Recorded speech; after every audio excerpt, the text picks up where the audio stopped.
हा गुन्हाच आहे.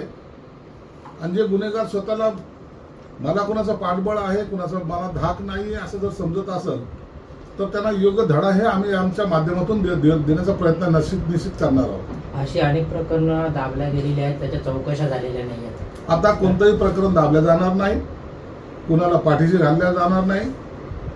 जो कोणी त्याच्यामध्ये सापडेल त्याच्यावर कारवाई ही 100% केली जाईल आणि याचा तुम्हाला तातडीनं 1 महिन्याभरामध्ये याचा तुम्हाला प्रत्यय येईल. जुन्या प्रकरणात चौकशा सगळ्या प्रकरण, सर्व प्रकरण. हे जीवन प्राधिकरण नाहीचा जो सध्या वाद चालू आहे पाण्याच्या पाईपलाईन संदर्भात, काय याच्यावर तोडगा काढला जाणार आहे? जीवन प्राधिकरण